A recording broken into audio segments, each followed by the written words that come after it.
Hi, everybody, and welcome to the October SD Media Pros meeting. We are so glad you're here with us this evening. We have got a great meeting tonight. We are going to be talking about the 48-hour film project San Diego with the two producers. Robin Sarvis and Dwayne Trammell are here. They're going to talk us through how this year's 48 was similar and different from last year's, working with COVID protocols and also doing all of the screenings online. That part's going to be extremely interesting for any of you who are looking at the possibility of trying to do events in new ways based on all of our new dynamics. But first, fears, tears, jeers, and peers. What's that all about? Mark Masonov is here with news you can use. Take it away, Mark. Will do. Okay, so welcome everybody. We're going to do the news this time with something I discovered in Zoom 531. It's a beta thing. I don't know if you guys are familiar with this, but you can share your slide decks, and when you do that, you can be put into your slides. Look at me. And this is all done within Zoom. It's in a beta in the advanced tab under screen share. So the slides are built this way this time just to see how it looks. So we're going to give it a shot. This is our news you can use for October 21st, 2020. I can see my house from here. Yes, how many have you seen that? You've been on top of a mountain and you've screamed, I can see my house from here. Well, you can if you're in San Diego because there's a new interactive online map that aims to streamline the film shoots in San Diego. And it's unveiled last month. The new filming jurisdiction map allows you to study with granular detail pretty much every square foot of San Diego County for scenery needs, locations, and such. You can also get into the street view location on a number of options. And Brandy Shimabukuro, the film liaison for the City of San Diego's office, said that the map has logged a whole bunch of visits from folks from overseas. The map looks a little bit like this. Actually, it looks a lot like this. You can click on an area, zoom in, and zoom out. And there are a number of features that you can click on to view into. You can look at this wonderful view, which has a bunch of tabs that gets you some great detail about where you are and things like that. So it's really cool. It's awesome to have a tool like this for the community. The only thing you may find is it's designed by scientists for scientists. It's powered by Esri. So the navigation is a little unintuitive. It's a little bit clunky, but it's extremely powerful because it allows you to see so much. So please poke around, look at the website right above my head right there, and you can go take a look at this for scouting and such. It's a great little tool that the Film Commission now has for us. And those tiers look so real. So here are the tiers, folks. Many of you probably know this already. Bond was the last straw. Regal and Cineworld will reportedly close all theaters in the US and the UK. So it's the second largest cinema chain in the US, announced it will suspend operations of 536 theaters October 8th, which was just last week. Regal has 8 locations in San Diego County. A number of those spread out across the county here. And the last straw on camel was the 25th Bond film, The No Time to Die. The film was pushed back to April, and the theaters were pretty much counting on that to bring some people back in. When that was pushed back, the theaters said that's enough. They cannot survive like that. So that is it. It's somewhat ironic that the title of the film that sort of killed them was called No Time to Die, but we will take that up another time here. The play's the thing, isn't it? And this piece of news caught me particularly interesting because I did a couple of theater shoots with Mike Brueggemeyer. We recorded a couple of plays. And so it was awesome to have the theater community and the film community working together to present theater in a way that hadn't been presented before. But then you find out that the Actors Equity and SAG-AFTRA are in a stalemate regarding streaming theater productions. So yes, an option to do this, a great way to work together. They're just trying to measure right there. So it's got the two of the nation's largest performing arts union. How'd it go? Represent actors and stage managers for streaming theatrical productions. At the heart is whether SAG-AFTRA or Actors Unity should handle Actors Equity should handle live or digital shows presented on a screen created by a theater company. So it has to do with safety and compensation standards. So of course, in March when everything shut down, this was a viable option for them. But and it was going to be that way for months going forward, but they're still having this dispute. There's one theater in town, I think it's the North Coast Rep, I want to say, that has worked out a deal, but largely it's two unions butting heads on this, and who owns, who gets to control this theater. So it's you come across this, it's sad to see this, but that's where we are right now.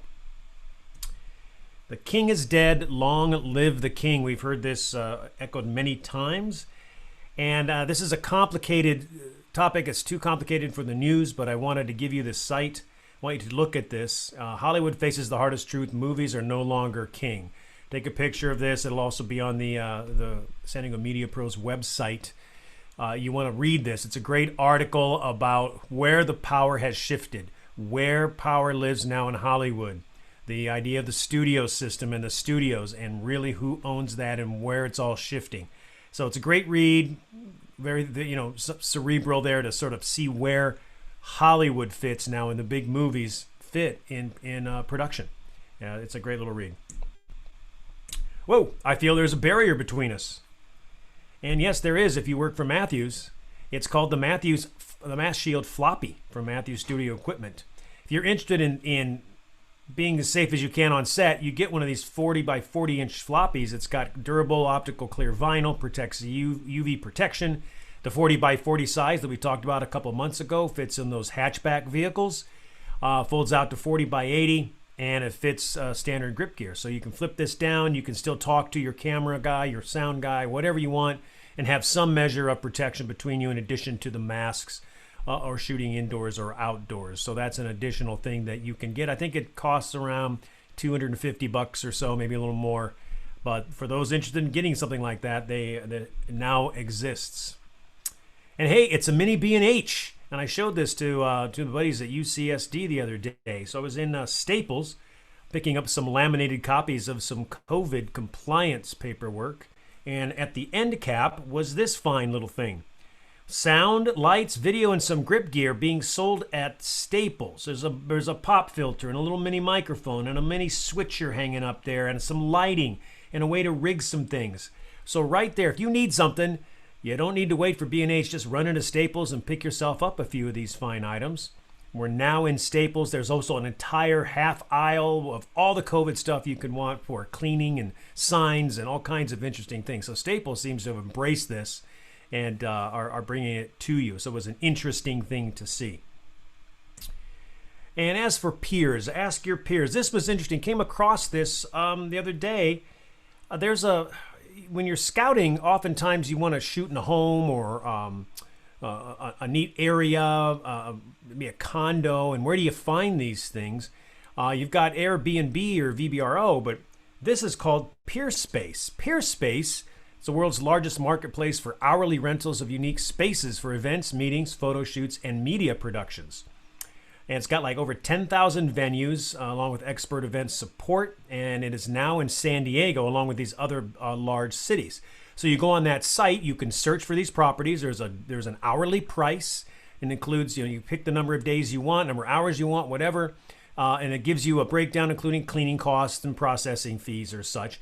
But it's kind of an interesting thing geared towards our industry. You just want a kitchen, you just need a whole house, whatever you want. These guys are there for that, as opposed to renting someone's house. Then you got to worry about, putting them out and all that stuff. That's what this is designed for. So it's a great little space, kind of a new thing to look into if you're looking for spots, called PeerSpace. And that, ladies and gentlemen, is the news you can use.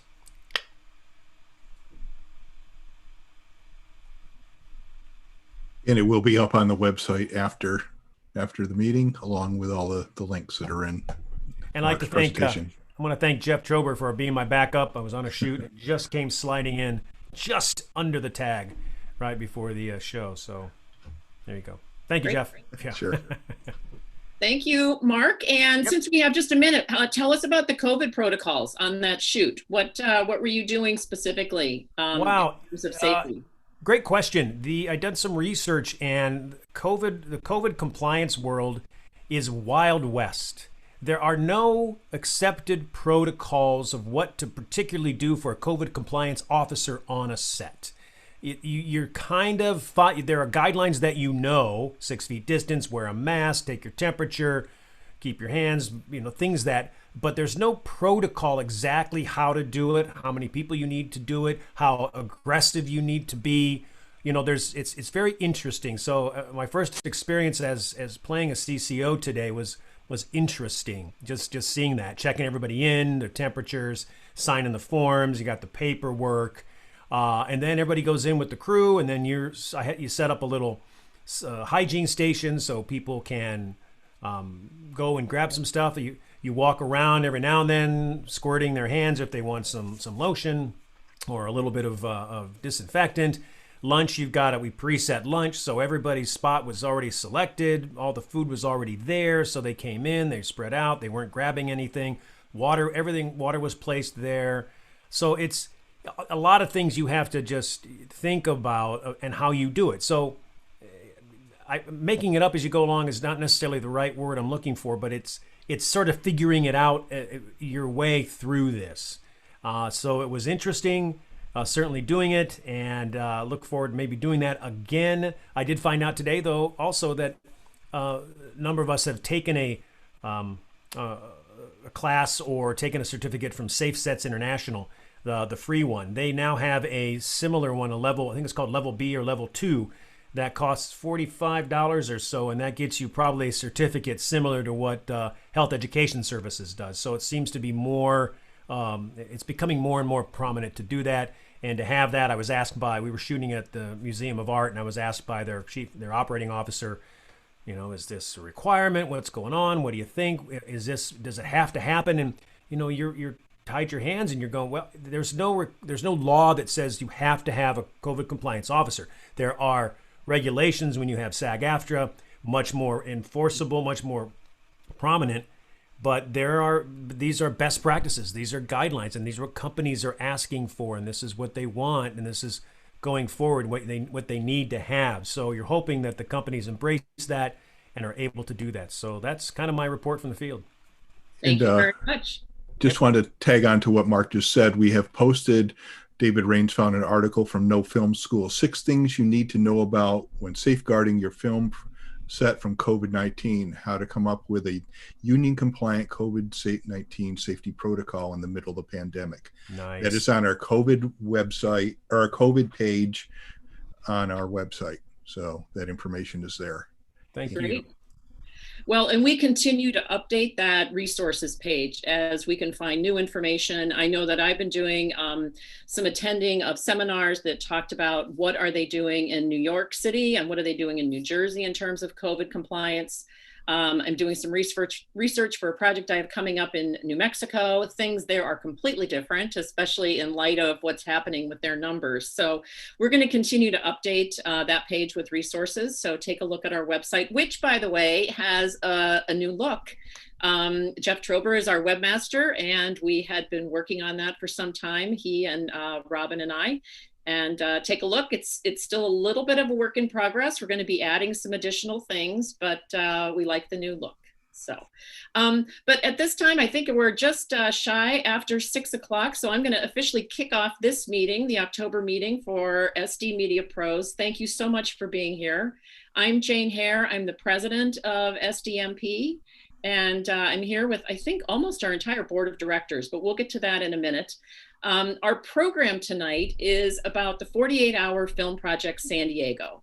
And we have the 2 producers of that initiative here, Robin Sarvis and Dwayne Trammell. They have been producing this initiative for a number of years. We're going to have to find out how many years when we get to their remarks, but it'll be interesting to hear how things went this year compared to other years.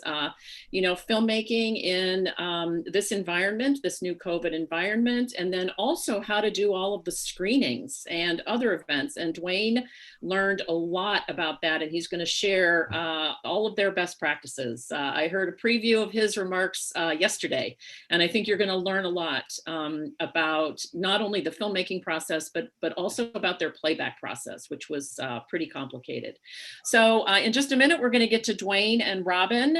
We will have a Q&A this evening. So if you've got questions, please put those into the chat, and we'll be tracking those as we go along. And when we get to a logical point in the conversation, we will have you ask your question. Just a quick note that SD Media Pros is a nonprofit. We're an educational nonprofit. So when you're putting your questions together, just keep in mind that we can't talk about anything political, including the elections or AB5. We're really here for educational purposes. And should you possibly say a few things that you really shouldn't, we'll mute your mic. So don't make us do that to you. Just stay on track in terms of your questions, and everything will be fine. The next thing I wanted to mention is that your board of directors is the group that keeps things turning for SD Media Pros. And we have a brand new member of the board of directors, Michael Wood.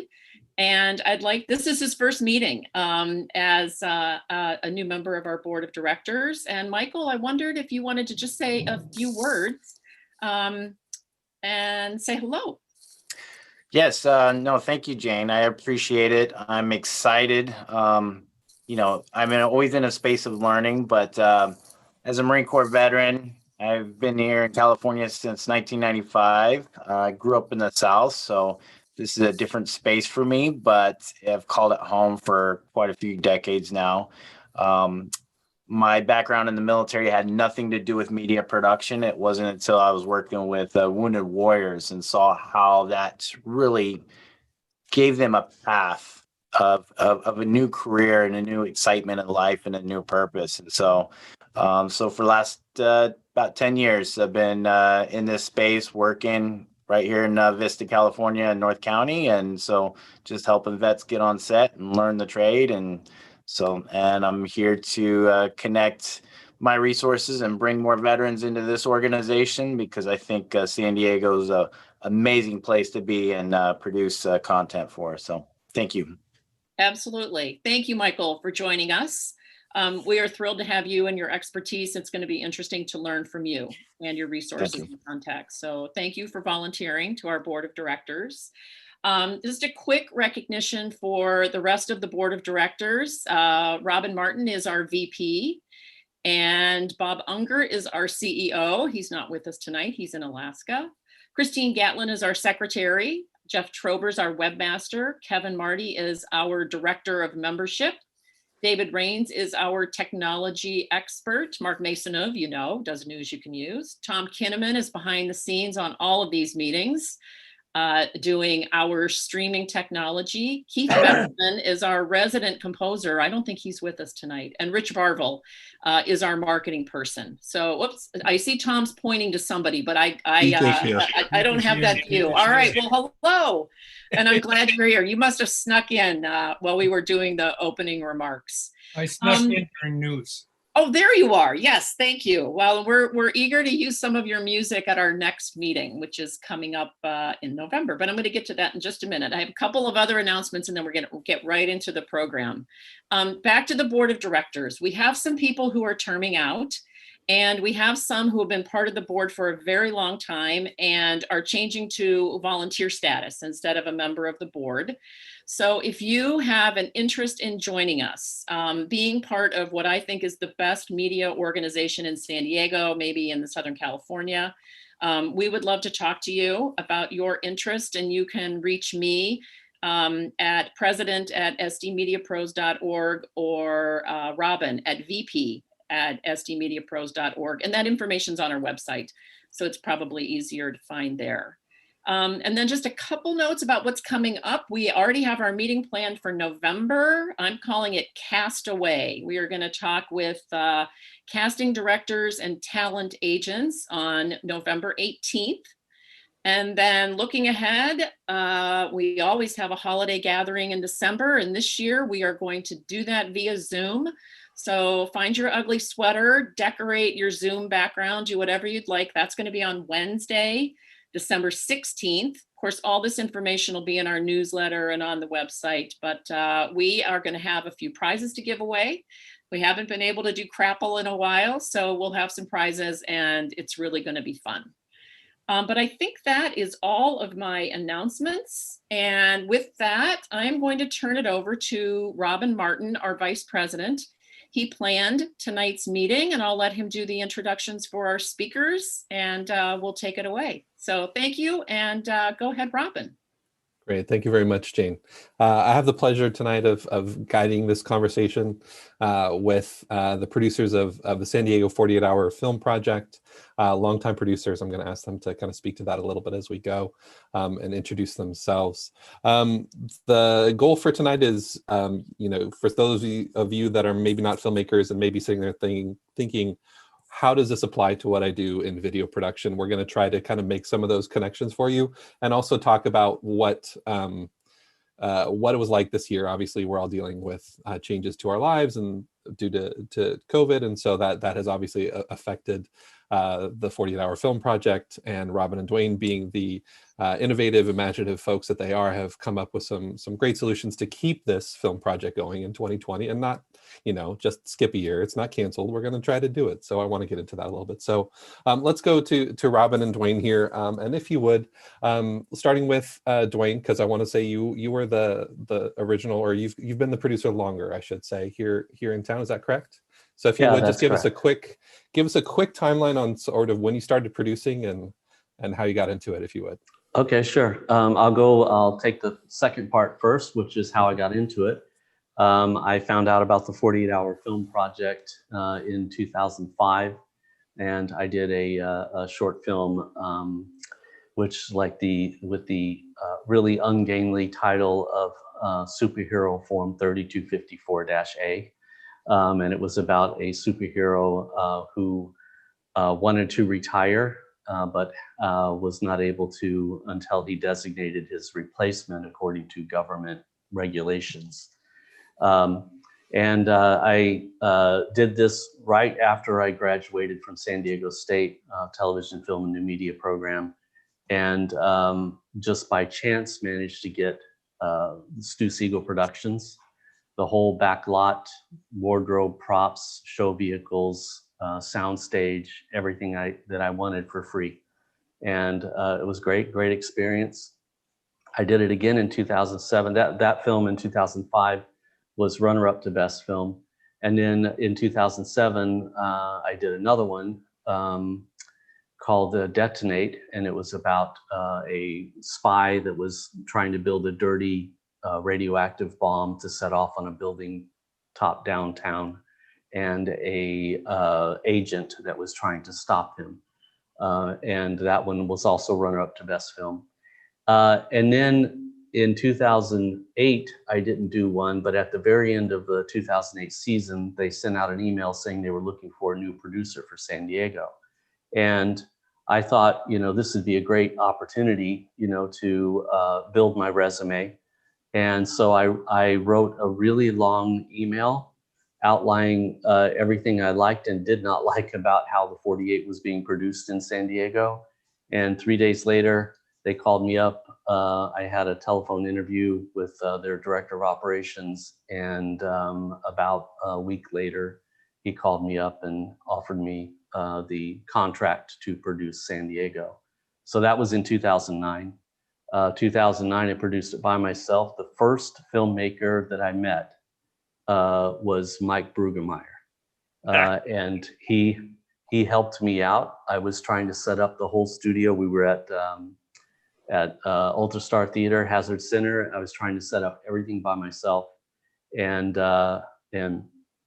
he helped me out, helped me setting up audio and everything, and for eternally grateful for that. Still made him pay for tickets when he would come to screenings, but was very grateful for that. And then, so been doing it since 2009, and in 2010, I produced it with Jeff Krebs, who is a actor that I met doing the Superhero and the Detonate films, and we produced it together in 2010. And I met someone then, and I'll let that person talk about that. So since 2010 or 2009 for me. Yeah, great. All right. And Robin, how did you become aware of the 48? And it sounds like since 2010, 2011 or so, you've been involved. So I actually have been involved in the 48 since 2008 when some good friends of mine from Cane Toad Productions, David Newman and Samantha Goldstein, were participating. And I was living out in Texas, and Samantha kind of called me up and said, hey, you want to be in a film? Come fly to California for the weekend and come make this film with us. And I was like, sure, let's go to California and make a film. What the heck? And so I came to California and I played Jake Seagrave's sister in a film. It was our first film that we did together. That was in 2008. And so I did the 48-hour film project as an actor the first year, as a writer and actor the second year in 2009. And then in 2010, I was an actor and a writer again. And then Dwayne and I met, and we got together, we started dating, and we started producing together. So starting in 2011, I was an associate producer. And then in 2012, I became a full city producer with Dwayne. So since then, so this is my 10th year producing the San Diego 48 with Dwayne. Wow, that's fantastic. So Yeah. you guys have seen a decade of short film production here in We've San seen Diego. more than anybody deserves to see. It's been a heck of a 10 years. Yeah, for sure. Absolutely. I mean, we'll get to, 2020 is its own thing, but I mean, you guys have seen probably a huge shift in terms of the technology the teams are using and the processes. And I want to kind of get into that a little bit as we go. But taking one big step back, if nobody's ever heard of the 48-hour film project before, what's your elevator pitch when you tell people about this crazy weekend event? You want to take it, Dwayne, or you want me to? Yeah. Well, how about I do my take and you do your take? Go for it. Mine and yours are almost identical. You go for it. Okay. All right. So the 48-hour film project is the world's oldest timed filmmaking competition. It started in Washington, D.C. in 2001 by Mark Rupert, who got together a bunch of friends along with Liz Langston, and they wondered, can you make a viewable film in one weekend? And so they did it with a bunch of friends, and they figured out, yes, you can, in 48 hours, make a viewable film. And the next year they did it with even more friends. And then it kind of like catapulted from there. Mark got it out into a lot of cities. And in 2004 was the first year it came to San Diego. It is a timed filmmaking competition where teams of filmmakers in each participating city have a designated weekend where they draw two film genres, or are assigned to film genres. Used to be a drawing, now you're assigned to two film genres. And then you, no matter what genres you got, you have three elements: a line of dialogue, a character, and prop. Those three items have to be in your film. Your film has to be 4 to 7 minutes long. And you have a production period from 7 p.m. on Friday night until 7:30 p.m. Sunday. They give you an extra 30 minutes of travel time to get to the drop-off location to drop off your film. And you're the only pre-production work that you're allowed to do. You're not allowed to write a script. You can come up with ideas for a film based on the genres that you can get. But you are allowed to look for music, scout locations, put together a crew, audition actors, pretty much everything except the creative component part of doing a 48-hour film. That was the short version. That was the Empire State Building elevator version. Yeah, nice long one there. Okay. So Robin, let's have you talk a little bit about what you guys have seen about the relative size of the event. How big of an event are we talking about here in San Diego for anyone that's seen it? You know, number of teams, number of filmmakers, how many screenings you guys are running, and how that works. So just kind of paint that picture for us. So in our largest year, we had 103 teams here in San Diego. When Dwayne first took over, we only had, I think there were under 40 teams that were participating in San Diego at the time. And so in the first couple of years between Dwayne and I producing together, we really were able to grow the competition. It became really huge. I think it was 2015 was our largest year, and that was 103 teams. So we had 6 screening groups that year. actually 7 screening groups that year. And it was just a huge, huge competition.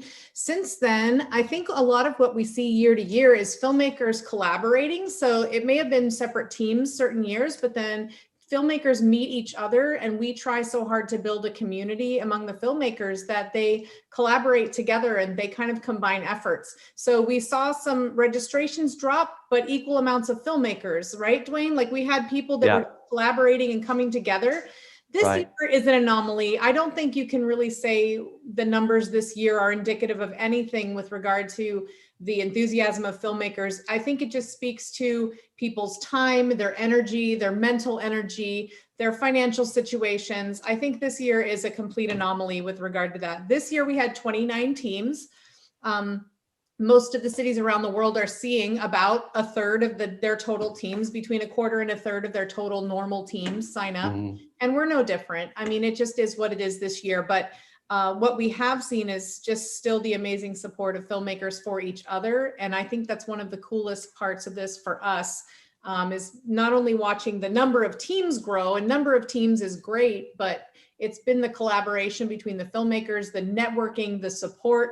We hear from other cities that they're just amazed at how supportive our filmmakers are of each other. When somebody reaches out and says, hey, I need tech support, we've got, Jake pops up and David Newman pops up, and, they pop up and they help each other, even in the middle of a competition. I mean, I've seen Jake, I saw you hop up and edit a movie for somebody. You weren't even working on the film, and you hopped up and edited it on Sunday. So this happens all the time. And that's one of our favorite things about the San Diego 48 is just how the filmmakers support each other. It's a competition, sure, but it's also just a great opportunity for collaboration. And that's what we see, and that's what we love about it. So we're hopeful that it'll continue to grow throughout the years, but more than the number of teams, we just hope that it grows a collaboration and a bigger network of people supporting each other and making art.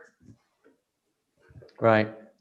Yeah. And our biggest year, the kind of a little tidbit here is the previous year, France had the largest number of teams. Paris, I think, had the largest number of teams that year, the previous year in 2014. So we kind of like threw down the gauntlet. It's like, okay, let's get more team than those French filmmakers, those French guys. And we were fourth in the world though that year. Yeah, that's right. Yeah, we were the 4th largest in the world. It was pretty cool. Yeah, that was a hectic year, and it was there was a lot that goes on behind the scenes, of course, as you can imagine. And so that was a pretty exciting and very tiring year. I always get to a point like very, very close to the end of the competition, especially when we have to set up now the purple carpet and the step and repeat and the C stands and the sound systems, and get the films into the theater, in the DCP form so they can be shown on the projection system and everything. I always get to a point where it's like, okay, I'm done. and there's still like another week to go of the hard physical labor kind of work. And I'm like, I just want it to be over right now. Yeah. But when we go to the screenings, and this is what we missed so much this year, when we go to the screenings and people walk the purple carpet and they're getting their photos, and the energy is just, I mean, seriously, you could power half of North America with the energy from one of. Yeah, it's pretty amazing. I think Dwayne's screen froze, but it's truly amazing what the energy with the filmmakers and just watching their films, on the big screen with their friends and filmmakers. Yeah. Sorry, Dean froze there for a second, so I kind of took over for a sec. Oh no, that's right. It's all good. It's the world we live in. Yeah, exactly. So I understand this year you had 29 teams, and all 29 teams submitted a film. Yes. Which is a first. You had a 100% submission rate. Yes. Typically for those years where it's 70, 80, 90 films, what was the percentage of on time or totally submitted films typically, if you had to pick a number? So the number of teams that kick off, we usually lose around 10% of the teams that kick off do not turn in a film. Now, in terms of which ones, percentage of how many teams turn in late films as opposed to on-time films, that's up in the air every year. It never kind of settles into a certain percentage. It's always a varied percentage. Sometimes it's a low number, sometimes it's a high number. Yeah. Yeah, because as we know, in 48 hours, anything can happen on a Right. film set and in the editing process And in the probably will. exporting. Yeah, absolutely. Yeah, I've been on some of those for sure. Just to kind of one more thing to wrap this up before we move into talking about 2020 a little bit. What's sort of an attribute of the kind of teams or filmmakers that you guys see that helps them really be successful as they go into the 48 and keeps them kind of coming back and having a good time and enjoying the event? Go Yeah, ahead. go ahead, Robin. No, go ahead. I just was going to say that I think one of the attributes that makes a team successful is sort of having a game plan going in, sort of when you're going to write, when you're going to shoot, when you're going to edit, and stick to that. As if you don't, you're going to be late, you're not going to turn in a film. And so really kind of having a general plan in advance has helped out. But one of the, I mean, honestly, kind of like I was saying, one of the attributes that makes a team successful is just teamwork. You know, this is not, you're not going to change the world with a 48-hour film, but you are going to change your own world, right? I know, Robert, it's surprising, isn't it? But you are going to change your own world, right? You're going to learn things. You're going to meet people. You're going to work with people that you want to work with again. You're going to, you know, learn something you never learned before about filmmaking because there's so little time to make these decisions. And so I think that just committing to the process and committing to your teammates and being supportive of them and trying to keep as little drama on a set as possible. And we've found the teams that are the most successful are the teams that really are able to keep it, you know, grounded and remember that we're just here to kind of help each other and get through it and not turn it into this big dramatic thing.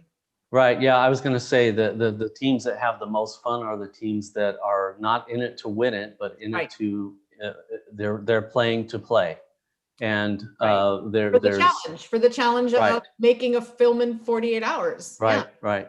And just you know, trying to keep the drama on set drama down to an absolute minimum. And we will sometimes get calls from filmmakers. Oh, the producer said this to me, and once or twice, and that's once or twice. Sometimes, not all the time, but sometimes, and it puts us in a tough spot because we're not there. We don't know what happened. We're only hearing one side of the story, but it's always like, oh, you know, work it out. You're supposed to be having fun right now, so you know, just have a great time. Have a great time. I think the people that, the teams that are the most successful, they kind of stick to a general concept of writing on Friday night, shooting on Saturday, and editing on Sunday, or editing all night Saturday night if you can get a dedicated editor to do that. Those teams seem to be the most successful at turning in a completed film. Now, actually having, you know, great story and, you know, great cinematography and all those things, that's kind of a separate piece. But the teams that are the most successful with turning in a film tend to really stick to a schedule with regard to that and don't deviate too much. And you know, just the happiest happy films are the ones that have good craft services. Yeah, exactly. And we always joke about this, but it's actually kind of a serious thing. You know, you want to make sure that your crew is fed.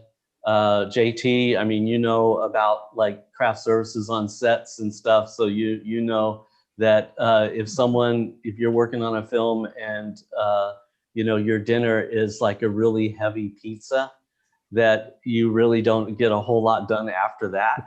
So just having really good craft services, good meals, taking care of your crew if you're a producer or a team leader is super important.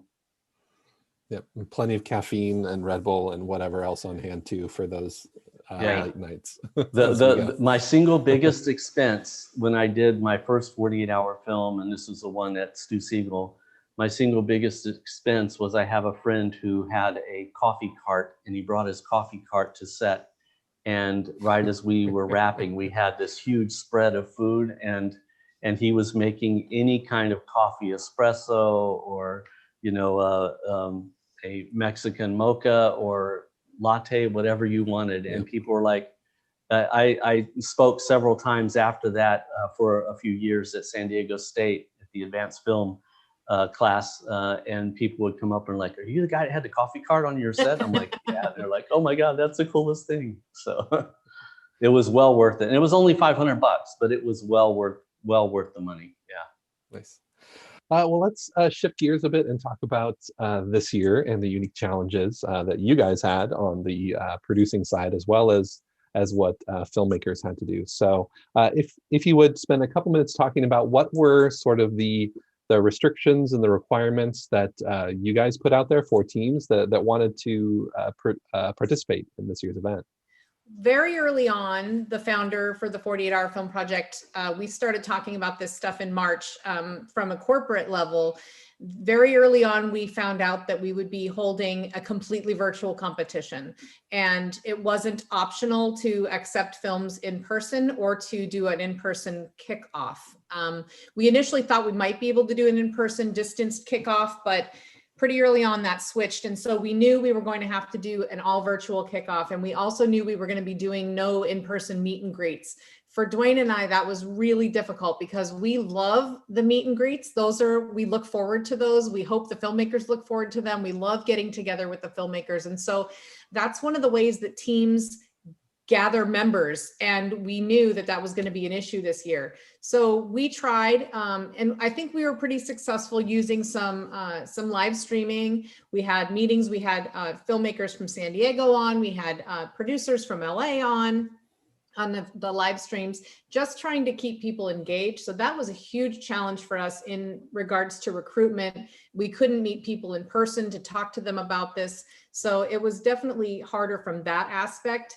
And then we, of course, had to, we already produced the 4 Points Film Project. So we produce an online competition as it is, a virtual competition. So that part of it for us was not going to be the challenge. The part of it for us that was the challenge was not being able to see filmmakers in person and really do in-person recruiting for San Diego. I know that was our biggest challenge because we already run a virtual competition and we were ready to do that, but we had to adjust with the lack of meet and greets in advance. And then of course, our kickoffs are legendary. Like Dwayne built us a Plinko board, we have a Plinko board and we have food trucks and music. And I mean, we have upwards of 200 people at our kickoffs, and it's so much fun. So, this year it was just the two of us in that little studio where Dwayne is just kind of running around doing our thing. And it made a huge difference. We hope that people that participated still got, Yasmin, I love the Plinko board too. It weighs 350 pounds though. It weighs so much. Yeah, so much. And you know what? Look, we picked a marshmallow, Robert, and that was still used as a weapon. He asked in the props, will we ever be able to pick a prop that won't be used as for violence in the films? The answer to that is clearly no, because we've had a marshmallow one year. We had a for sale sign last year. 2 people impaled somebody with a for sale sign. I think if we had a prop one year as a drop of water, someone would kill someone with a drop of water. Absolutely. 100%. That's what would happen. Yeah. So those were the biggest challenges I think that we faced this year. And then of course we couldn't do the screenings in person. And so we started early on thinking about it. And I was just driving around one day, I'm a nurse, and my nurses union did a drive-by mask pickup, and they were like throwing mandarin oranges and giving us flowers like through our windows. And I said to Dwayne, as soon as I came home from that, I said, hey, why don't we do a drive-up purple carpet? Like we'll do a drive-up thing and you can just drive by, we'll take your picture in your car and it'll be like the red carpet, purple carpet, but you're in your car. And it was super successful. We had a lot of filmmakers come to it. So I'm glad that we did that, but it's been a year. Yeah. When we had to spin and go in a different direction and not be able to do in-person things the way we normally did, one of the things that we talked about was that we want to try to have a really good experience for all the filmmakers. And that's from the very beginning, when, in 2010, I know for sure that kind of started seeing the 48 instead of a competition and a screening, an event and a series of events. And each one of these events should have some sort of experience attached to it. And so when we had to spin and now do things outside of normal for 2020, then how do we still keep an experience there? How can we do things when we did our kickoff? You know, we had a list randomizer because one of the things is that with the 4 Points Film Project, we would do a public screening, and if you bought a ticket to that, your name went into the official drawing to become a character for San Diego. So we had all those eligible names in a list randomizer online, and throughout the kickoff, it'd be like, okay, let's randomize 10 more times. Ding, ding, ding, ding. And we were going to randomize 48 times. And on the 48th randomization, then whatever name came to the top of the list was going to be the official name. And it turned out to be Raquel Falk. And so she became the official character name for San Diego. So, yeah, so you know, all those little things, right? All those little things of just trying to turn it into an experience and keep some sort of experience, you know, during the process was important to us. Yeah.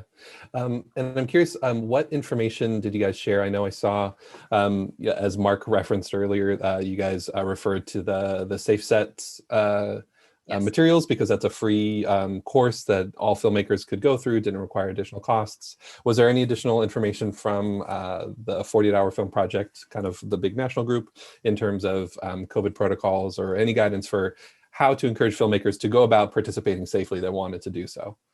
Well, because we live in a big world and a lot of different zones, red zones, orange zones, and everything, then the single message from the 48 from the very beginning was do what is appropriate to your location. Right. And as part of that, they had the Safe Sets International certificate that they posted that, and they sent that out to all the teams. I know we posted it on Facebook and we sent it out in our emails as well. And we encourage filmmakers to do that and to get that certification so that they would know what to expect when they kicked off and they were working with their team in the best way to be safe this year. An additional challenge that we ran into this year was that the 48-Hour Film Project is typically a SAG after a sanctioned event. And so our actors who are part of that union typically have waivers to participate in the 48-Hour Film Project. It allows them to work longer hours than they would normally on a set. And it allows them to be a volunteer, because that's one of the requirements of this competition, is that you're a volunteer. However, with COVID this year, the 48-Hour Film Project and SAG were not able to come to an agreement with regard to that waiver until, gosh, late September, which was after our competition. And so filmmakers had to choose for themselves if they felt safe to participate. And then, of course, their relationship with the union, that's something that's between them and their union. So they had to decide if that was something they were willing to do. And we did have several teams drop out as a result, but that waiver is now back in place for the remaining 48-hour cities and then for the 4 Points Film Project. And those requirements are a little more stringent. They require testing within 72 hours for everyone who's going to be on the set.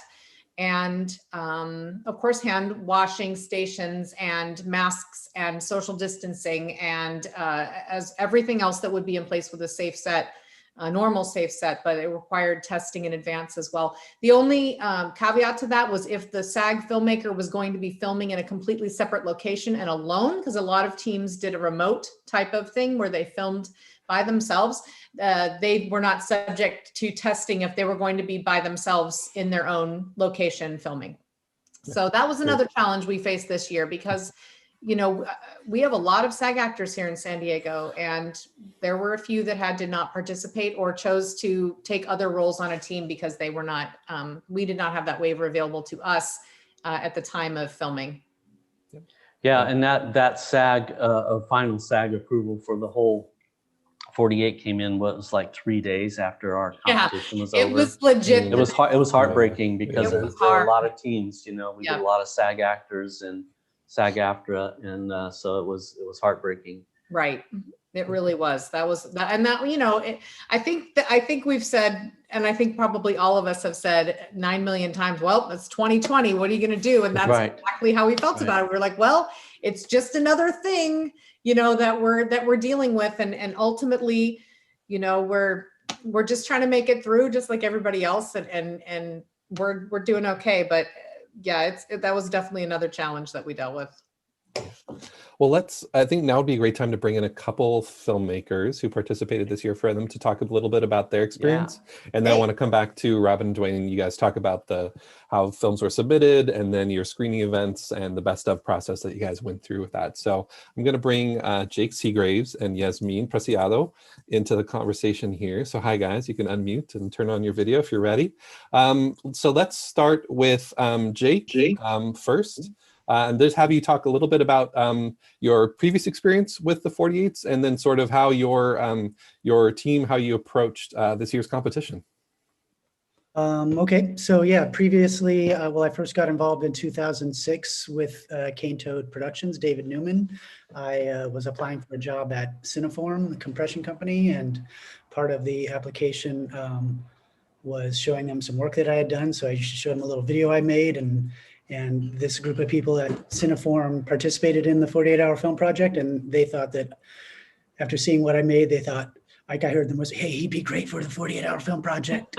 And so they brought me on to Cineform. I mean, I was qualified for the job too, but so I joined them, and then I was doing with them for a while. And as Robin was saying about how some teams started combining to make new teams, in my case, Cane Toad started getting too big. And so we kind of branched out, and I created a new team with my wife and my brother, and we were called State of Flux Films, and we've been doing it since 2011. As our own, actually, our first one was 2009, skipped a year, 2011, and then maybe we skipped another year in there, but we've been doing it a while. And this year, we signed up before news of COVID came. So the first challenge this year for me was to decide, am I actually going to do it? So I put out feelers to the rest of the people on my team, just saying, I don't know how it's going to work, but if there was a way for it to work, would you be interested? And one by one, little by little, I was getting feedback that most of the people wouldn't be able to participate. Even my closest collaborators, Tim Buckland and my wife, were kind of like, well, I don't know. So it was around this time that my brother, who had by now broken off onto his own team with his son, my nephew, they called me up and said, hey, are you doing it? And I said, well, I want to, I've signed up, but I don't have a team. And they said, well, why don't we combine teams? And so I chose to, I joined up with them, and seeing as it was now a team of family members, it made it a little simpler to deal with the social distancing and whatnot, because this is a group of people that I've already been getting together with for the 4th of July or for family birthdays. And so obviously, we're careful when we get together, but being that it wasn't a whole group of other people and who knows where everyone's been and whatnot, keeping it in the family was very helpful. Great, fantastic. We'll ask you some more about your film and kind of some specifics there in a moment. I want to bring Yasmin back in. There you go, if you're ready. Let us know, same thing, same question to you, kind of your background and history with the 48 before this year, and then your decision-making process about joining this year. Okay, so hi, my name is Yasmin Preciado. I actually have been participating both behind the scenes and actually also on a team since, I believe, 2015. Jody was like, hey, there's this 48 thing. You should probably, volunteer. And I just showed up, I think, that year, and they had such a big turnout that they needed somebody to record one of the screening groups or the presentation.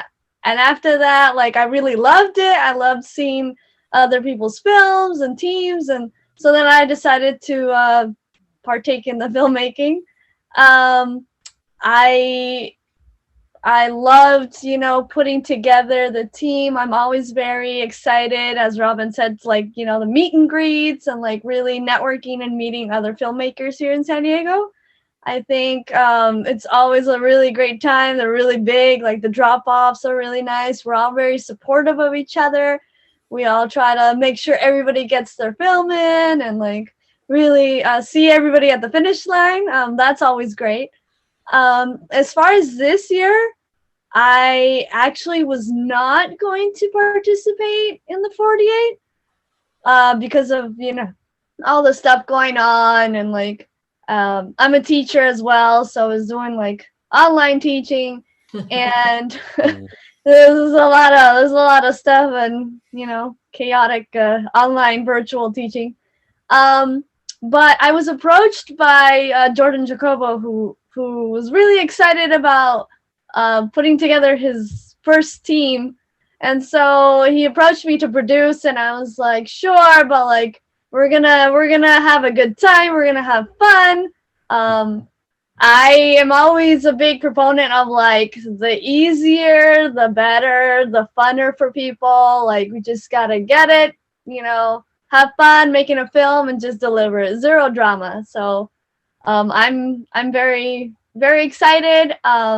Also, we were just having fun, and I wasn't even supposed to make a film this year, but it turned out really great, and we got runner-up best film. So that was awesome. Yeah, congratulations. I definitely want to kind of get into your guys' experience and accolades and all that stuff, and very well deserved. So Yasmin, since you're going, give us like a log line or a basic description of your film, genre, or kind of the plot synopsis in like a minute, if you could. Oh, of course. So we have the main character, Rocky. He actually is meeting someone at a cafe, and then the meetup turns in a different direction. So that's all I'm going to say. Nice, good. And it was a noir for the genre? Yeah, it had some noir elements. Yeah, for sure, for sure. Awesome. And then Jake, for you, what's your pitch? What's your log line for your guys' film? We might have had a log line. I don't know what it is, but basically we were given Western and film to film as our options. And my nephew, 10-year-old Spencer, he really, really, really, really wanted to do a Western, like a true Western.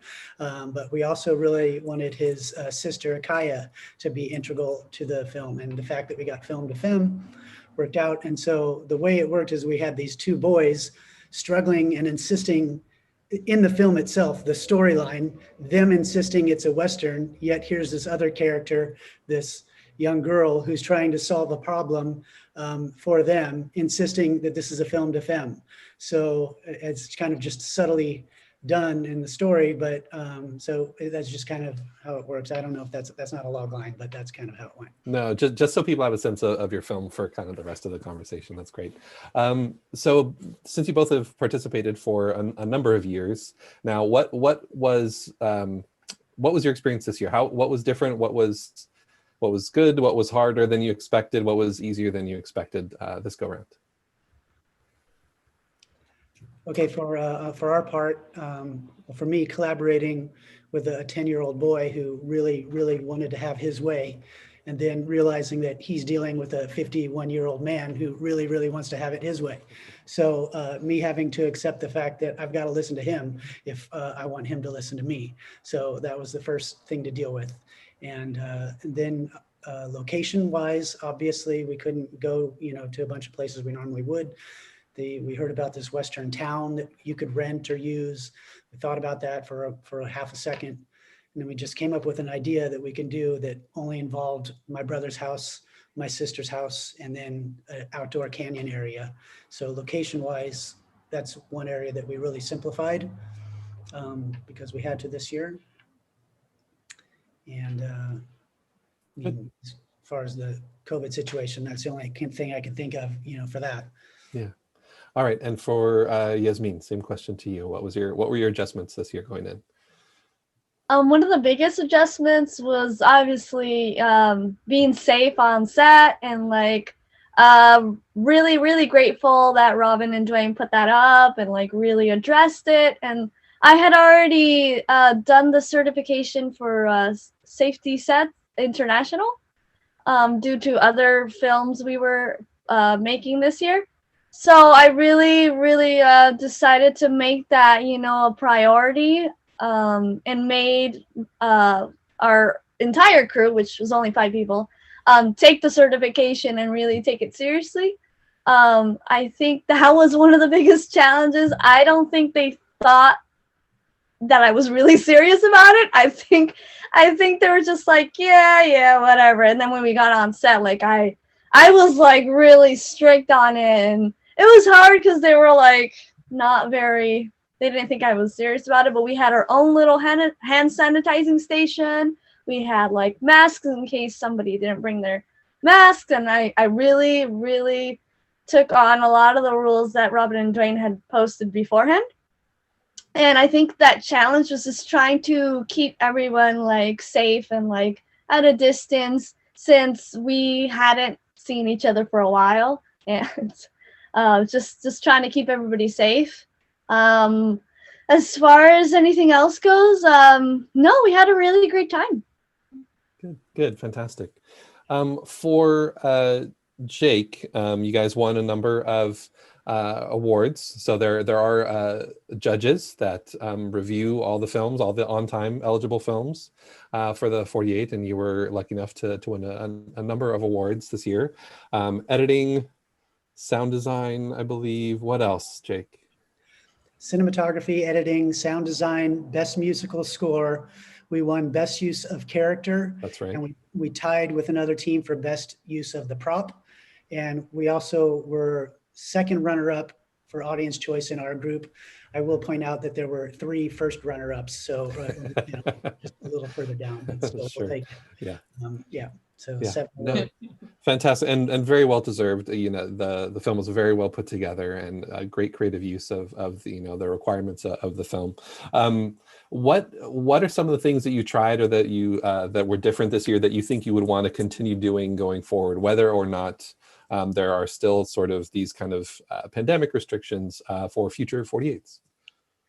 Well, I have always haven't always succeeded in when it comes together, but I've always felt like when you get a character and a prop and a line of dialogue, particularly the character and the prop, I always want to have them be integral to the story. Like if the person is a cook, or maybe the story has something to do with the ingredients not adding up, or just something like that, tie it in that way. And the prop to be something that's part of the story. And I think this is the first year that we really actually were able to do it, where the character, we never even said what she was. We never said she was an interior designer. You just knew she was by the things that she did. And the prop was kind of like this family heirloom that everyone was fighting over. So having it be not just something that was thrown in. I mean, I have done films where the prop was literally just a thing in the background because it needed to be there.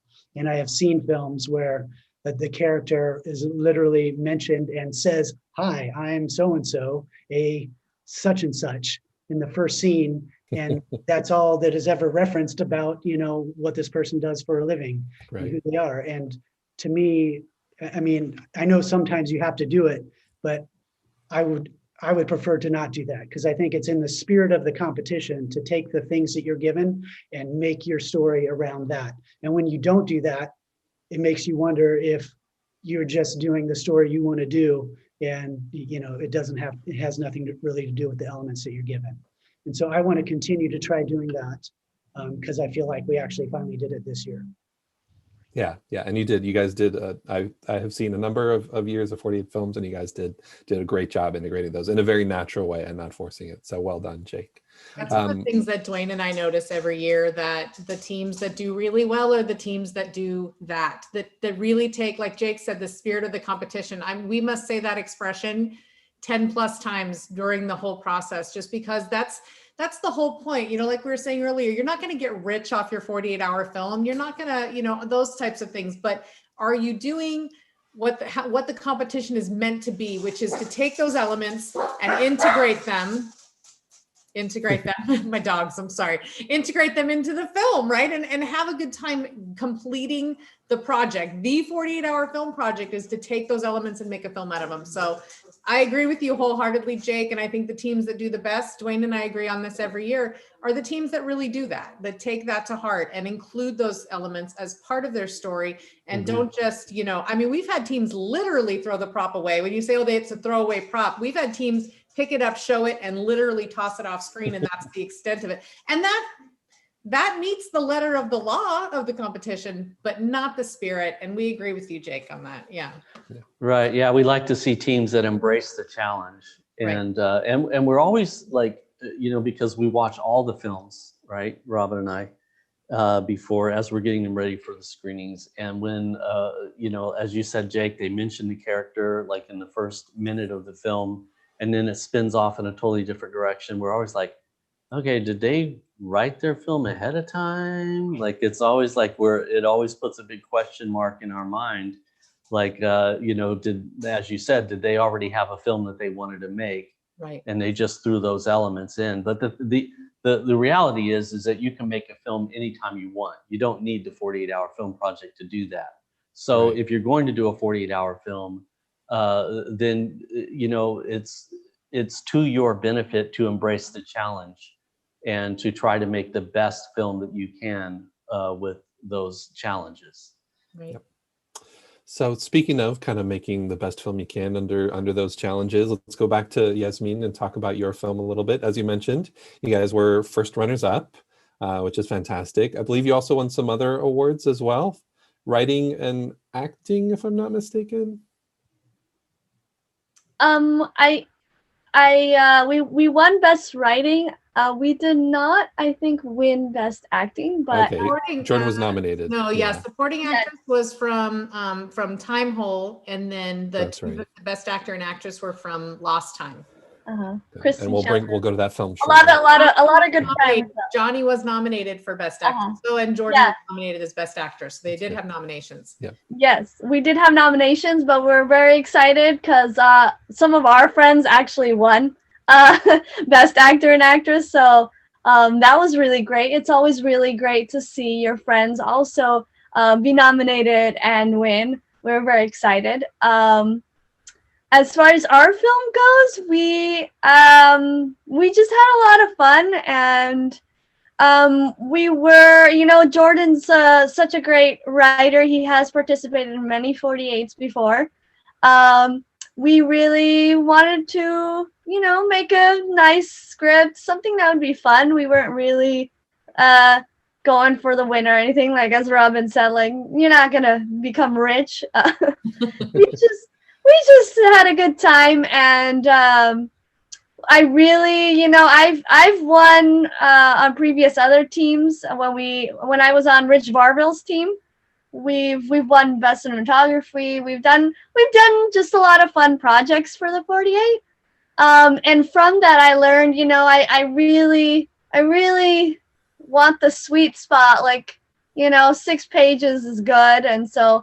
We try to keep it into the 6-page limit and did just the best work that we could, and really, really glad to participate. And Robin and Dwayne are always amazing. So it's always really fun. Thank you. And we do have one more filmmaker that we wanted to chat with that was able to join us. Yeah, so Brandon Manderson, we'll give you a moment to get situated here. Brandon's team participated and won Best Film this year in the competition for their film Lost Time. And we wanted to give you a chance to talk a little bit about your experience this year and sort of kind of how you approached, the 48 in 2020. Yeah. Hi. First of all, I want to thank everybody, especially because we are so excited to have won this year. So that was a lot of fun. And as far as the filmmaking process went, it's my favorite part about filmmaking is that I just get to make films with my friends, and then so that's been just my absolute favorite part of filmmaking. And that was when we originally did the 48 3 years ago. We didn't intend to to really compete. We just wanted to participate in something and have fun. But now it's turned into 3 years later is like winning. So that's been a ton of fun. So as far as competing in something like this in 2020, we kind of, we took the same approach. We did the stay at home challenges throughout throughout like the middle, like the right in the beginning of the whole pandemic. And we keep our circles like pretty tight. We're all but we keep we make sure everybody stays safe. We make sure nobody there was sick. Everybody was, or nobody there was feeling anything. We we wanted to make sure everybody was safe, everybody was comfortable. And so I think this time has actually brought a lot of creativity to us more than anything. Getting to really sit down and not be around as many people and just kind of let your mind go and explore different realms. So yeah, that's Good. And so give everyone just a log line or a genre and a brief kind of plot description about the film that your team made. Okay, yeah. So the log line would be Raquel Falk. Raquel Falk is taken back when her estranged brother Joel comes to visit her. So that'd be like a very short log line. It's a drama, and yeah, I think it's very dramatic. And so yeah, and you had a cast of only two, so you had yes. a small cast, and I think with your crew as well, folks were wearing multiple hats, playing multiple roles on set and in post. Could you sort of describe sort of the composition of your team there? Yeah, so we obviously, like I said, this is all of our friends that work together, or that we work with. So Zach Downing, who won Best Actor this year and the year before, we knew like he was going to be there, so we're obviously going to write a role for him. And our other friend Sydney, who's been friends with Zach for a really long time, was working with us this year. And so it was amazing. It's really fun to work with people who are actors and people who are so in love with just the craft itself, because it gives you a lot of potential for your film to be able to tell the story like you think you were going to tell the story you want to tell, and then like they help you expand it and make it so much better. So it's really makes your job a lot easier when you're filming, when you're working with such amazing actors. And as far as the crew goes, yeah, we all wear a lot of hats. We've been making films for a really long time, or for not a really long time, but like we've all had to learn basically everything. So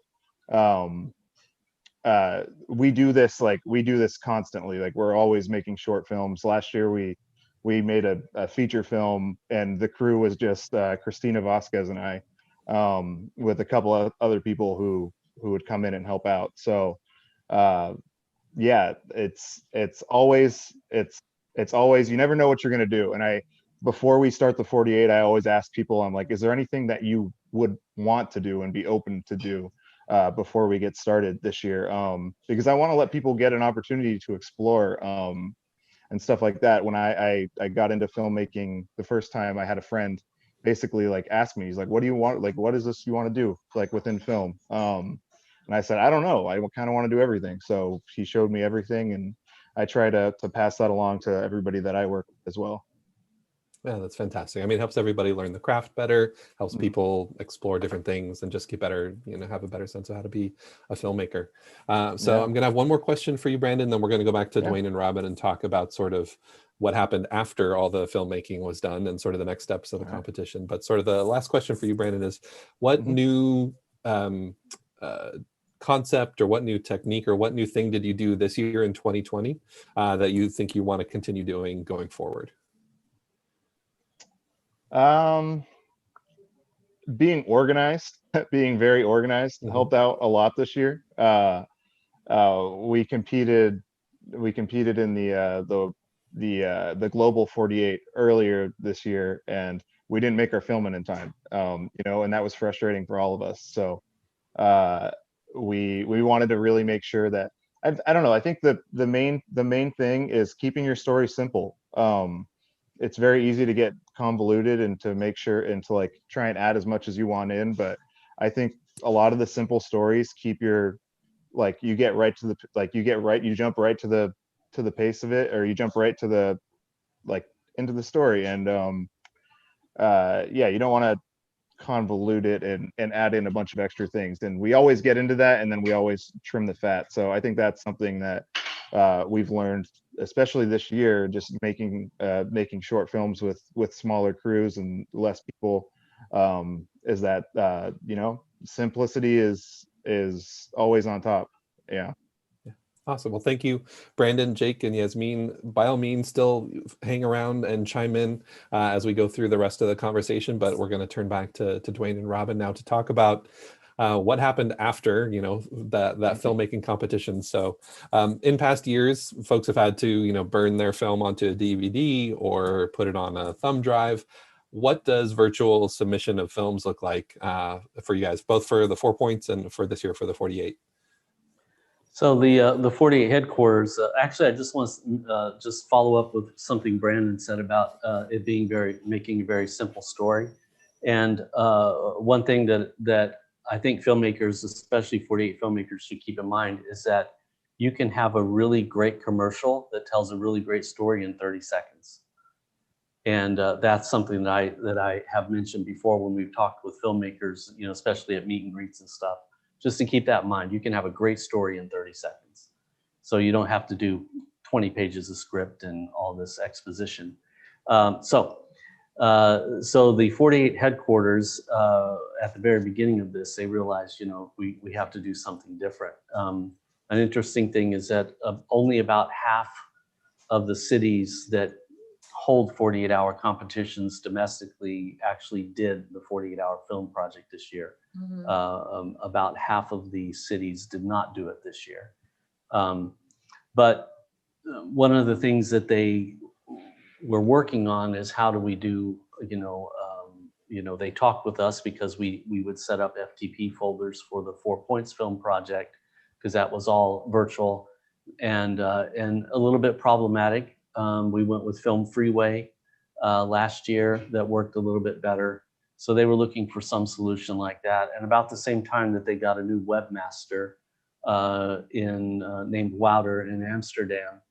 And he basically set up a system where the filmmakers could register at cinema48.com with the same email address that they registered their team with on 48hourfilm.com, and then that gave them a place to upload their film and their paperwork. And so that's how it happened this year. As administrators to that page, we were able to download the films after they were uploaded, and then get them into a screening. We did a screening group A and a screening group B with the number of teams that we had. And the screening groups, I was working with another company called Envoy.io to try to bring an all-inclusive or all-encompassing way of doing screenings and Q&A and audience choice and all that. And it didn't really work out well yet. We're still talking with them for future. But so we ended up putting all the films up. Robin's like, hey, have you looked at Vimeo video on demand?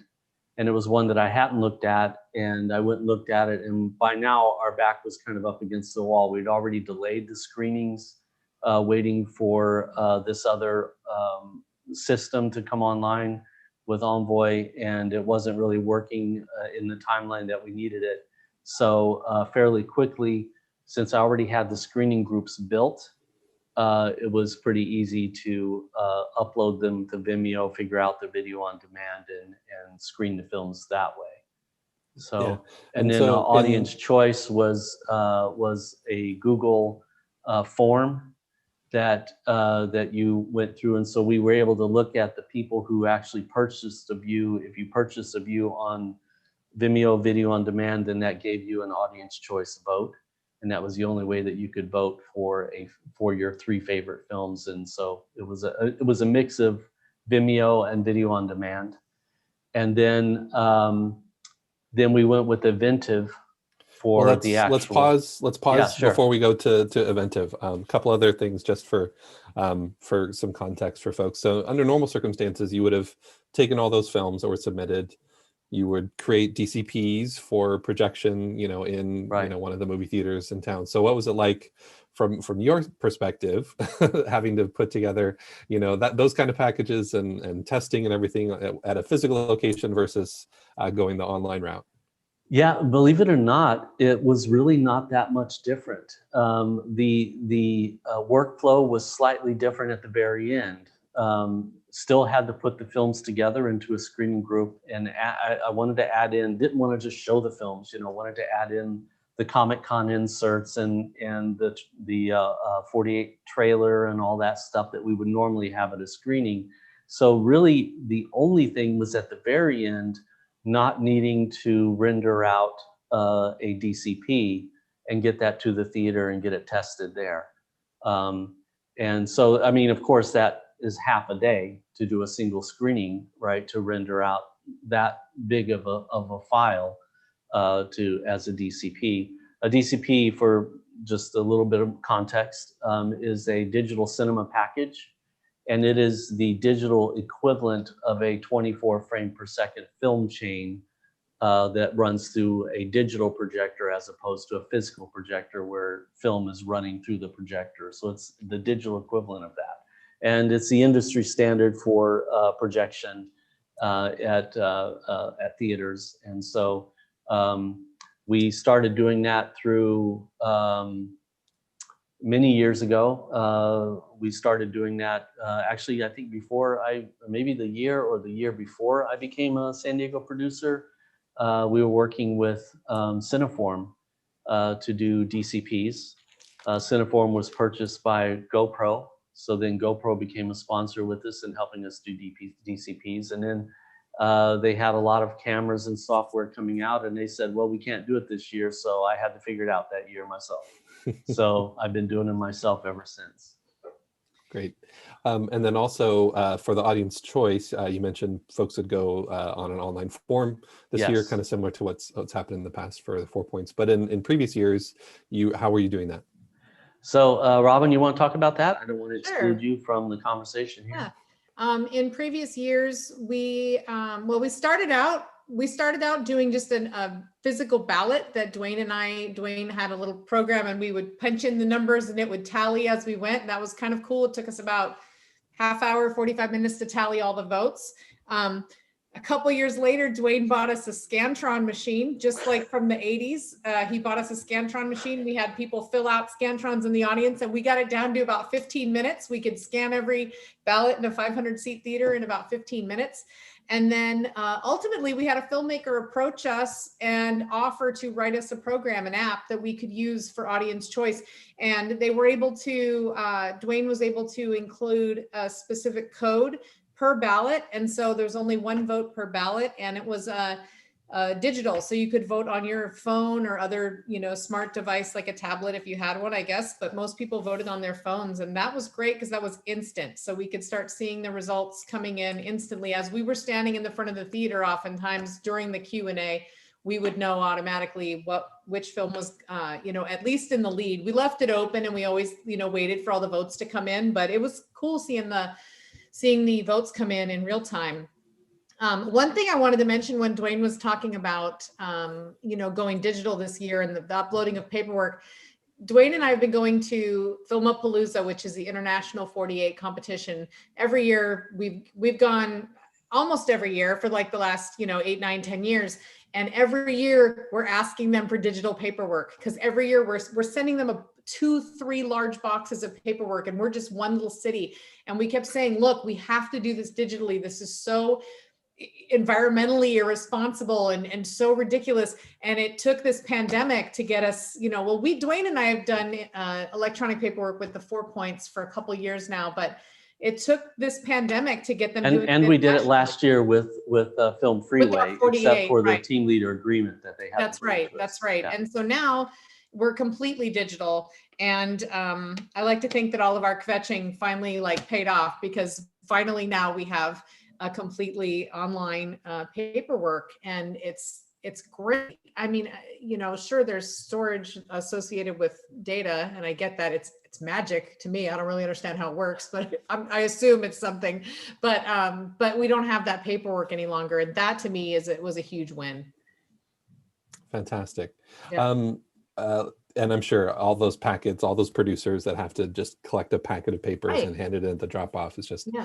hopefully one less thing for folks to have to manage. Exactly. Let's talk a little bit about Eventive, which was the service that you guys used for the Best of live show. But also, Dwayne, I was hoping you could talk a little bit about your setup in terms of hardware and software that you Sure. used, since this group is definitely, going to get some benefit from the technical details. Okay, sure. So Eventive is the 48 had been talking with several platforms for doing live stream and for doing screenings and that, and they ended up forming a deal with Eventive. And Eventive is an online platform that also allows you to do balloting, and it's a fairly new startup, so a lot of the interaction, especially the behind the scenes user interface is not the easiest in the world to figure out. But one of the things that Eventive offered was the ability to do video on demand as live video on demand. So as opposed to uploading a file that was already pre-recorded, you could do it live. So we earlier in the season during the pre-production for the 48 pre-competition period, we were setting up right here in the studio. I'm at CG Creative Studios in La Jolla right now, and I brought in a green screen, and this is a Blackmagic studio camera with a teleprompter on the front of it. And they graciously let us use this space for free, let us use their electricity and their bandwidth. And so we did a lot of streams from here pre-season, pre-competition. And so this is where we did the best of from. And so I used vMix, which is a paid program. There is a open source one that's free called OBS. I have not tackled the learning curve with OBS. I got started on vMix and kind of stuck with it. It's a fairly expensive program. It's $1,200 for a full license for it, but it allows you to have callers come in, up to 8 callers, and it allows you to tie 2 copies of vMix together, so you can have 8 callers and 8 callers, and you tie them together, and it's a really very cool program. It allows you to put graphics in and run video natively right off of your computer into your stream with transitions, and it is a really great program and a lot of fun to use. Once you work out the bugs, not really the bugs, but the techniques, I guess you could say, especially when it comes to audio. So that's how we set up the stream. vMix allows you to stream to YouTube, to Facebook, to anything that can give you an RTMP stream key. Allows you to stream to any platform that can do that. And so we set up Eventive with the event, the ticketing and all that, and the time. And then about 30 minutes or maybe an hour before we went live, then I went to Inventive. I generated the stream key, loaded it into vMix. And then when we went live a couple minutes early, I brought up our splash screen, and then we started the stream on time that way. So it takes a lot of discipline to start it on time, because it's easy to say, well, we'll start a couple minutes late and who cares, and that. But I kind of look at it as broadcast. If you're broadcasting news, you don't start the news at 7:05. you start the news at 7 o'clock, right? So we kind of like to do that because people are waiting for it. So we want to be responsible for that. And so, yeah, I mean, it's a fairly simple setup. There was a lot of learning curve, a big learning curve, which is why I haven't gotten into OBS yet because of the learning curve, but is great fun. Actually, it's a lot of fun doing the switching. And so I've done a number of switching things. I'm actually doing one this weekend for probably like the 5th or 6th one I've done for the Pan-African Film Festival in LA. And that one, since this is a techie group, I'll explain that a little bit. It's using vMix. We have callers that call into vMix, and they come in almost like a Zoom call, except each person is an individual stream, and you can create all kinds of windows and graphics and everything and put them in there that way. But the interesting thing with the Pan-African Film Festival is that I am using a remote desktop app to control a virtual Windows desktop on a server running in Virginia that is accepting callers from all over the world that come in. And then we're streaming that out live to YouTube and Facebook. So once I handle all the switching, then I do that, send it out to YouTube and Facebook. So it's kind of interesting, you know, that when you think about the technology, you know, I'm using my laptop to control a desktop in the cloud and on an Amazon web server in Virginia, and everyone is connecting to that. And from there, I'm sending out the stream that for the most part is coming back to all the participants and going out to YouTube and Facebook. Kind of a cool geeky moment there. Yeah, absolutely. Just you as an individual here in San Diego can reach out and connect with folks all over the world, you know, almost in pretty much in real time. One thing I really noticed and appreciated about Eventive compared to, you know, I'm sure most folks on here at this point have been on Zoom meetings where people have tried to share video and things like that, where the frame rate's not good, the quality's not good. Eventive really seemed to do a great job handling that. What was your experience there looking at that versus other platforms? Yeah, like I agree. I think it looked really, really good. And the stream did not buffer down at all from my standpoint. What was a little bit odd, and it maybe just, it was the first time I used it and I wasn't like totally familiar with the user interface, is that once I started the stream, I could no longer see the stream on the computer because I was using my laptop to monitor the stream. And once I started it there, even though I was streaming from a desktop computer out to Eventive, on the desktop, on the laptop where I was logged in as admin, I could no longer see the stream. I could see that it was live. It had a button that was, you know, pulsing that it was live, so I knew everything was going out. I could also see the stream health on vMix, but I couldn't see the actual video. And so that was a little bit disconcerting because it's like you want to make sure that everyone's seeing it.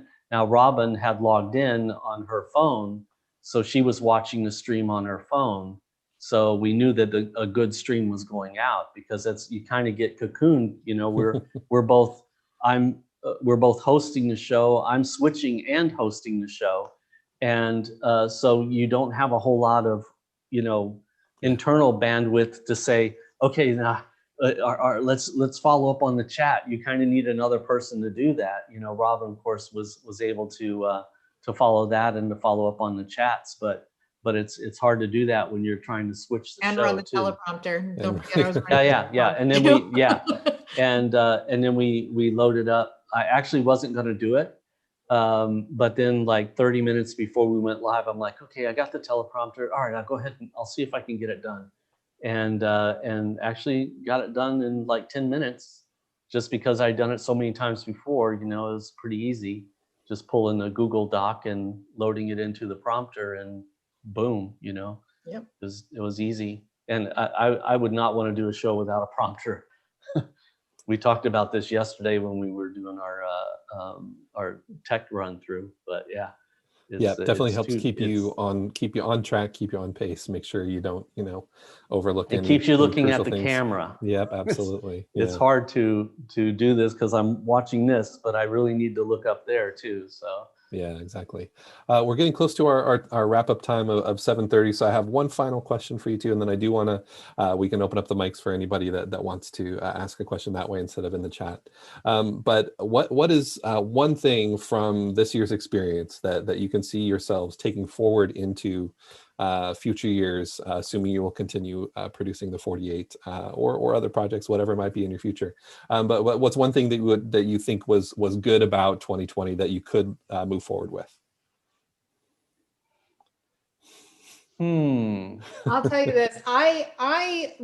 So I'm of two minds on this, but there's one thing that I really like, and it's the virtual drop off. The reason I like the virtual drop off is because I think that it's safer. I love the idea that people don't have to not sleep for 2 days and then get in a car and drive 80 miles an hour to bring us a film file.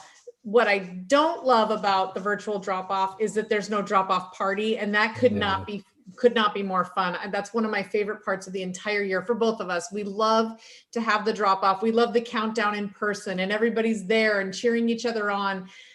Just from a safety standpoint, I don't mind the virtual drop off. I would be okay if we continued that and held a party later. I don't know. It's just something that is just like a personal thing. It always makes me nervous. There's always somebody, barreling in at 80 miles an hour at the last second. And that makes me nervous. Otherwise, I think this entire year could take a hike and not come back, and I'd be okay with it. I mean, it was a rough one for me. Yep. For my part, Robin and I kind of disagree on the drop off a little bit. I love having the big party. I love it too. I love it too. I understand the safety aspect. I mean, one year I was there as a participant, 2007, and this car comes screaming in with a police car with a siren going behind it. The guy jumped out of the car and he ran back to the police car and he's like, "Thanks, Dad," and then he ran in and dropped his film off. So yeah. I mean, that was hilarious. But also it was danger, right? Yeah. But one thing that really impressed me is that, in the midst of the lockdown, in the midst of this pandemic and everything that goes along with it, both physically and psychologically, we had filmmakers that wanted to do art. They needed that release. They wanted to produce something. And, that really impressed me about the filmmakers, and it was actually interesting because I think because of the lockdown and because of those restrictions is part of the reason why we ended up with 100% drop-off rate. So I mean, that's it was good. It was good. And if it was a silver lining to a dark cloud that everyone has been on, then I would say that it's just the resiliency of the San Diego film community that really came to shine. Thank you both so much. Any questions from the audience here in our last 5 minutes before we wrap up? And feel free to hop on the mic and camera and just shout it out. There was one outstanding from Robert Bukovina, and I don't know if you're still here, Robert. You were asking about what, and I may have missed if this was answered. What help can the organizers provide if a team has a concern or question during the weekend? I don't know if that got answered or not. Say it again. The question is, how do you ask questions during the weekend if you have questions about it? Is that the question? Essentially, yeah. So Dwayne and I provide every team leader with our direct contact information, and we're available 24 hours a day, the filmmaking weekend. So you can reach us, and both of us are available on Facebook almost all the time, but the team leaders all have direct lines to both me and Dwayne for the weekend, and they can reach us at any point. So either by phone, they can email us, they can message us on Facebook, and we get back to them pretty much right away. And we're very interested in people feeling comfortable asking questions. I mean, we love talking to filmmakers. So there's pretty much several ways to get a hold of us throughout the weekend to ask questions. Yeah, they were very accessible. Like Robin was definitely like super like in like a flash whenever like we asked her like, hey, what is this? Or what about the virtual drop off? She was like right there. So Thanks. that was really awesome. Thanks. Yeah, that was I remember corresponding with you guys and several other teams throughout the weekend, and it's always you know, that's part of our, like, the biggest pleasure for us is being resources and making sure that everybody has a great experience. If you're sitting there with a question that you can't get answered and you're in the middle of this 48-hour race to the finish and you can't get a question answered, you're frustrated. So we both make it a point to make sure we're available as much as possible. But I will say, adding on to that, I will say, please read the emails. Good luck with that, sir. Good luck with that. Yeah. Yeah, that's probably not going to happen. That's okay. That's okay. But yeah, right.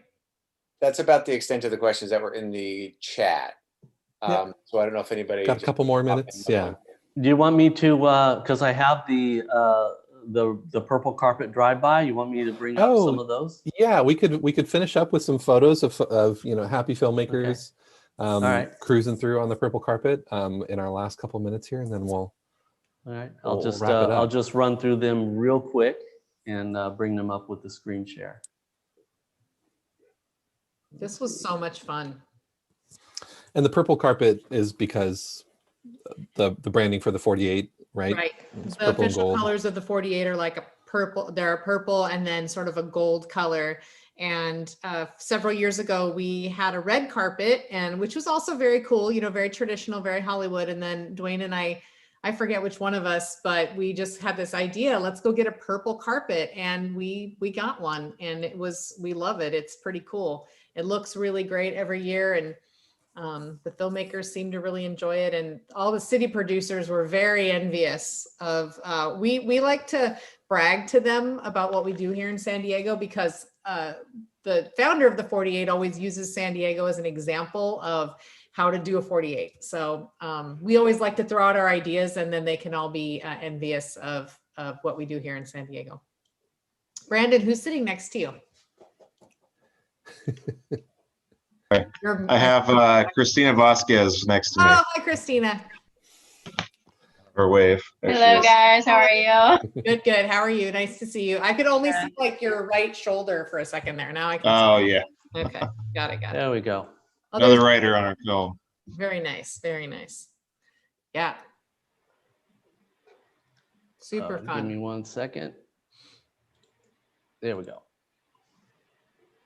Oh, And Lord. for our purple carpet, Robin put together these little gift bags with candy and microwave popcorn and everything. So You can have little goodie bags for your screening.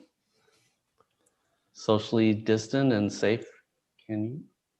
So we had one little strip of leftover carpet from our main carpet. So we laid that out, and I cut off a corner of it so people could step on it or hold it or whatever they wanted to do. And we made a little parking space, and that was what was in between there, was the little parking space where people could pull their car right up.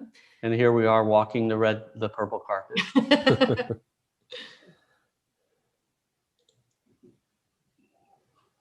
Her mask cracks me up. Yeah.